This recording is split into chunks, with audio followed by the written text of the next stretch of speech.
Charlie, say the modern abattoir, the Dikan Cray Binsida, Abakumase, Sabtu Musa Abattoir, Sabtu Musa Abattoir, Sabrana near the tie, Pamproni Jahodo, Ehumwano, Nineke, Sabtu Musa Abattoir, at the LPG, Ehua Buana Kama, Obesa would name Mujain, and also a punch, Edanam, Ewa Bright, when actually how Bien Cabins, Sabtu Musa Abattoir, and I may come from Yajuma Phony Dino Cranuntia, don't naming in our mouth, Pepper City City, Nasempo, Obedu watching ya, Yen CCTV cameras no ubetimi aba ni abo replay e dia ma so woto na ntwi twan anasa ponche e we aso e anasa odi frifie na eba ni esiese ne kama ama dane na mama aye Sabtu Musa Abattoir ana make am for ma friends your veterinary officers e wo ho a omobidi kan hwa aboa no ehu se yade bia ni no ho se wo your wedding party anasa eye na abafi restaurant and choba operators ni nyina Sabtu Musa Abattoir abama ubehu yen e wo so amekotoko bridge ni nchem hope anasa obetimi afre 0243811233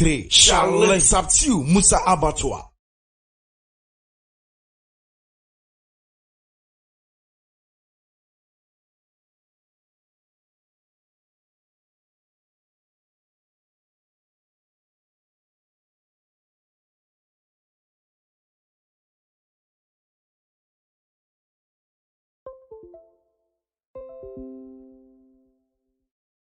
Habitech Air Conditioning and Engineering Works Limited. Whoop air condition and our refrigerators who spare parts bra Habitech Air Conditioning and Engineering Works Limited. O air condition air sons you. Anu nyanyu beam. Anasa when your problem bra Habitech Air Conditioning and Engineering Works Limited. Yes, servicing and supply. Air conditions, refrigerators, any whole spare parts home appliances, BTC, LED, anasa LCD televisions. Any home theaters, bra Habitech Air Conditioning and Engineering Works Limited. Yawa Abuabu Asokore Mampong Road. Benguel Fuel Station. Abuabu Nima. Freya. It was 0208 114 837 and 0540 341084. Your email habitech2014@gmail.com. Habitech Air Conditioning and Engineering Works Limited.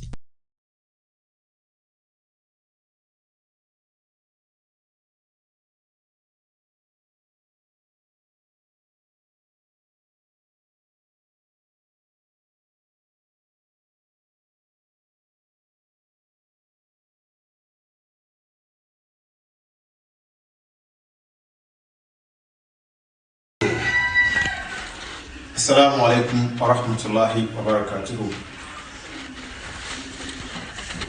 أعوذ بالله من الشيطان الرجيم. بسم الله الرحمن الرحيم.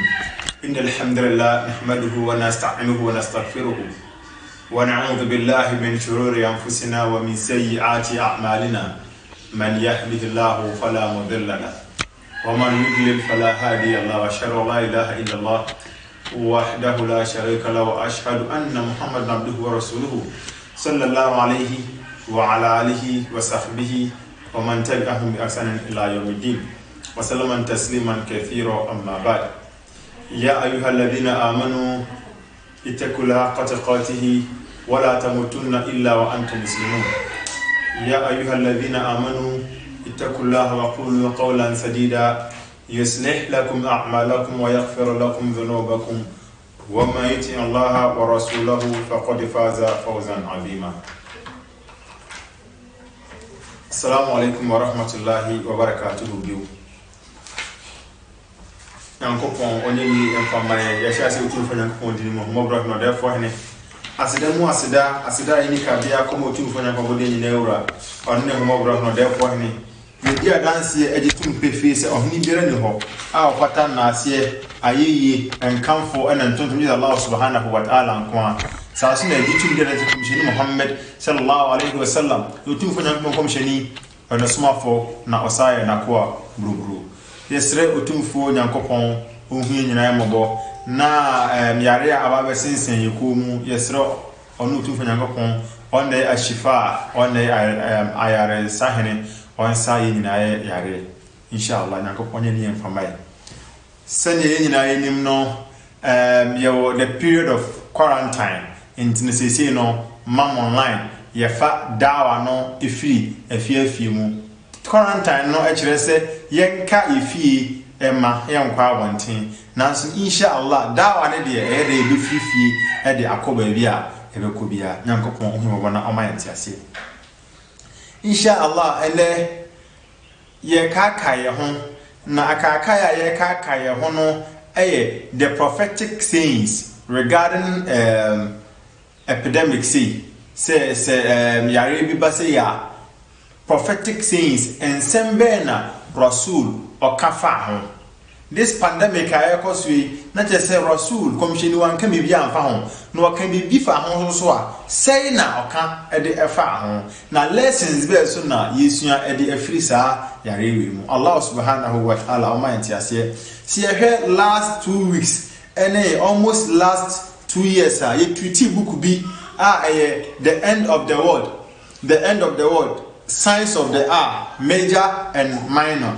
And I study book way as a supplementary doomsday, potence and prophecies. When you know Commission Muhammad sallallahu alaihi wasallam, many someone or can a chair say Kiyaman a bababa and Nema Yebehunu, Nina Kano, Hadismu, Sierra and Chaya, Buhari Waha Muslim Wahadina or Cow, Nemo Senior. Yem pese ebe waste much time no enintina yafa books oma condense ni nyina wo inshallah nyankopon oma yenti ase se yehwa ye dikan kan yesa e kaka ye hu biu esan se nyamesem ni de nyamesem fufuro bia ni ho eye de yatena no na yiguso ye kaka ye ho esan se nyamesem no commission wa sallam oba ya ode nyamesem ni nyina de abre na menu de akaka ye fadhakir akaka ye na ye kaka ye ho nyankopon oma ye ntiase na onhu ye nyina mabo se wo he sa homa we ya ekurami ya page 53 chapter 6 now here I say widespread of death like murrain of sheep any widespread death like murrain of sheep so na book is so ekurami so no eka similar things regarding say yarea ebeba ababe suipi nipa bebrebe yare ebeba be kunkunkunku nipa bebrebe every asasi so enti no yen waste your time no ye be fa ba akope na yasa are eku inshallah say ohwe page 54 now or say it was narrated from Auf bin Malik that the Prophet ﷺ said, count 6 things proud to the eye. Among them he mentioned widespread of death which will spread among you like murrain among sheep. Naturally said, Yarea ebeba wiase nasa yarea no ebe hye yase ebe hye nipa se ebe tore nipa se te se enwan yare bi a esi enwan mu a ade nche no enwan ni nyina ana to test etinu efiri enwan o se yenkan mi se saa ne wa no ebeba na eba so a ebeba betu ye o ewiase wi ma ewiase mu na saa ne ma no eba nyankopon ma ntiase na ohun ye nyina mo na se ye hwe se sie ya blessings be na yesu afiri mu and a prophetic says they be because the government of Ghana were taking high Islamic grounds and a this pandemic in Vitiansia no can say emo bi anko masjid asori for so no ema omo enko asori now we no in line with Islamic teachings and principles because the rulings now regarding national chief imam Sheikh Dr. Osman Nuh Sharabutu and Ahl Sunnah chief imam and Ghana Muslim Mission chief imam imam no edodona no obi e kasa o say presidential order in line with the Islamic teachings or in line with the Islamic doctrine meaning say bibiara president ashe bia no wan fan free ba bia keke and ofan free ba bi mpo na Muslims sa the presidential orders no eboy in line nyankopon o man tiase na onya ni family nyina na de kan no mehwe ade e friend no say quarantine presidential advice ben or the my regarding quarantine see he Sahih Buhari Sahih Buhari Now, volume 7, volume 7, book 71, hadith number 608. Hadith number 608. We know you don't know page 409 of Sahih Buhari. Page 409. Now, I say narrated by Abu Huraira radiallahu anhu that the Prophet ﷺ said, there is no ajwa, which is no contagious disease, is conveyed without Allah's permission. Not just say, yare ekoso nyina no ebeba with Allah's permission. Into amount for be almost any nipa ne create no empokran se nipa ne create ya, it will spread with Allah's permission. Nyankopon ma ho kwan sa nyama nyan intimi and spread it into no ni nyina was with Allah's permission. No, is there any bad omen? And I say atoranchem ana bibibiare no ha shebre bone a ebetimi atu nipa. No, is there any tamma? No, is there any bad omen in the month of Safar? And one run away. I say, bibibia so ni ebetimi aba omen bia enye papa ebetimi aba in the month of Safar mu. And one should run away. Enipa bedwane afa afri home from contagious leper as one runs away from a lion. Not just say, Bibi biara nu ebetumi aba, anase yare bia nu ebetumi aba nipa so. Enipa beye okay. Ne nipa bedwane afri yare a contagious. And or the contagious leper emfato ho. To esi ehu leper bia kwata contagious yenwani firi ho. Te se de yehunu jata yedwane ede afri jata no ho. Where prophetic words, there be na ye free sa and same way mu. Meaning say contagious disease di ba yenwani free ho. Udwane akwahefa quarantine ho. Enti quarantine prophetic words. Nyankopon o ma yentiase na onye ni emfa ema ye nyina. Enti quarantine na prophetic words no. Prophetic words yem quarantine ho yentena fie na yemmo ye ho ban free saa yare no ho no yensan hwe bibi wa he se ye dwane free yare ho yare enam emframam yare wuhia obi ne chia ebetumi aye wo se dwane free wo nua ho wuhia na obetumi ede yare na hwe wo de be na rasul pachi na chese tinafie bo ho ban free saa enema no ena bi onso no yehwa ye bibia ba your friend say social distancing say yen distance yourself yen tete yen tem wa bra yete hono no so Buhari hadith number 6771 and Muslims so no hadith number 2221 Rasul sallam eka kire say obi a yare bi e wo ne ho no sayara no ebetumi asai ni nua no ontwe ne ho ana onkonkotena baabi ena o relate say emaye mfa sick camels yoma wonom yare emfra yoma wonom nyare anye sa yare no ebeka won we ye social distancing say uhia unua montem mem ko join ne say de previously ubehia unua no wa hage no no wa chia na wo fela fam ho no daabi o say yen distance yourself nyankopɔ onye ni emfa emaye ena ebi oso so ohwa sesie no traveling ban sesie no untimi ntukwan enko baabi within this period yimu rasul saka we so eho asem no ka kire se mote se yare bi esi kuro bi mu a na se sa yare no contagious mamon konko wura sa kuro nim sa so na se wo so no se yare no ebeto kuro nim mu a wo sa oni akọ no men free sa kuro ni so that's a traveling ban no esa chie entino obi a oye muslima obe violate these rules na no wo sa oni akọ no why fasa nyankopon o ma ntiase na ohun yemobọ na onye ne yi emfama ye nyina ti na o say ati Allah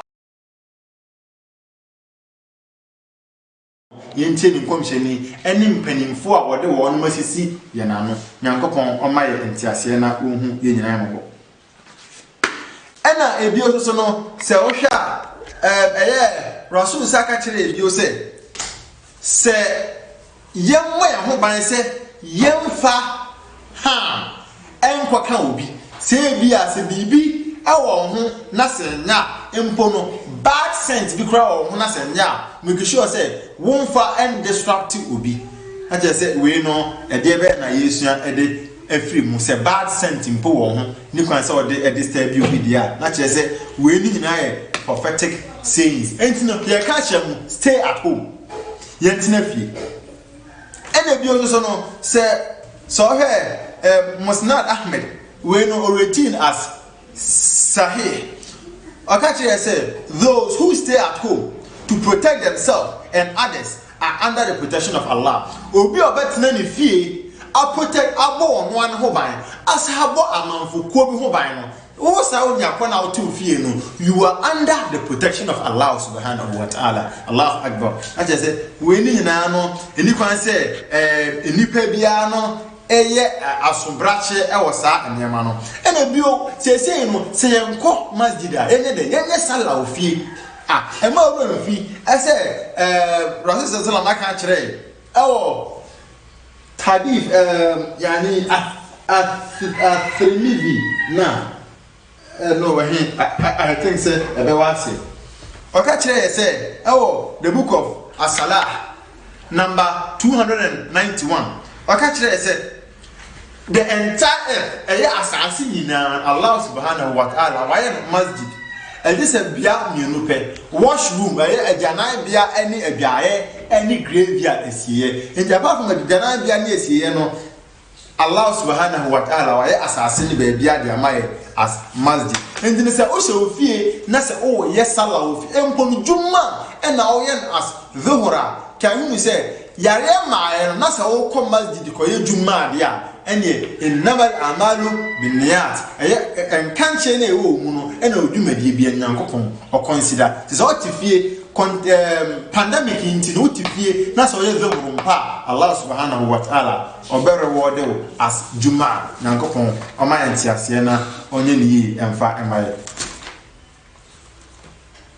na so we face mask and say no science for doctor for nurse for children say yankata yanim nenka yenante we mama kai say muslim ni ba nam na say ohye nikaba ye franu ninja now no say na wiase nyina no ninja no ate atese wiase nyina no ninja no obi ye na we no rasul chire say o bowa ana say wo nwansi a fa entoma ana wonsa ekatawa no we nyina a prophetic sayings say yediswa this pandemic ni nyina no ye betumi a minimize nyankopon onye ni emfa emaye na ohun ye nyina emo and no yemfa sa prophetic sayings yi emfansi ho na yenya fast quick na yenhwe significance ana say yare we ye ba ye no ede be na ede abreye womankai ehunu say bibi biara bebe bia no there are good aspects and bad aspects yare we ye ba ye no lessons be na menu mienu yesu afrim lessons be na menu mienu yesu afri sa yare we mu esan se menu mienu ye tena se pa na se sa yare we betwam na se ye nsua bibi amfiri mu a na che se menu mienu no adwene da yetirim no subhanallah ese se ye timi ekọ ye adwene no efoforo subhanallah nyankopon ma entiase dedi kan a meka obi a ofre no ho mala a on na se ogbo anwem yare bia otimi sa obi a ofre no ho se osofo a on de healing powers ni na no wo se pandemic we ya ba na se mala mfo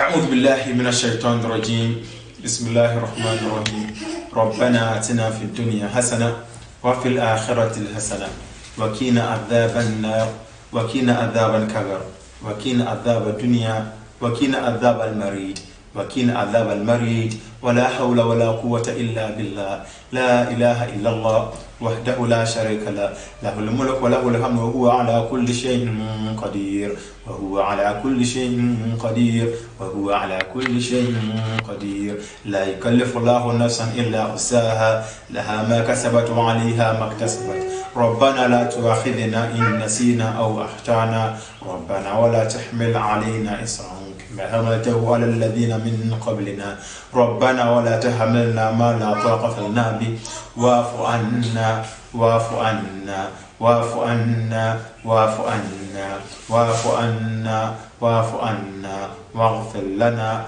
وارحمنا أنت مولانا فانصرنا على القوم الكافرين أنت مولانا فانصر على القوم الكافرين أنت مولانا فانصرنا على القوم المجرمين أنت مولانا فانصرنا على القوم المريض ولا حول ولا قوة إلا بالله لا إله إلا أنت سبحانك إنا كنا من الظالمين ولا حول ولا قوة إلا بالله ولا حول ولا قوة إلا بالله ولا حول ولا قوة إلا بالله ولا حول ولا قوة إلا بالله وصلى اللهم على نبينا محمد وعلى آله وصحبه أجمعين. أنكم أنيني أمفامين أنين أمهين نايمبو. يسأل الله سبحانه وتعالى أنجي أمباي بسو نيجي مديننا أنو أمانين كوديو أمفا أماي. السلام عليكم ورحمة الله وبركاته.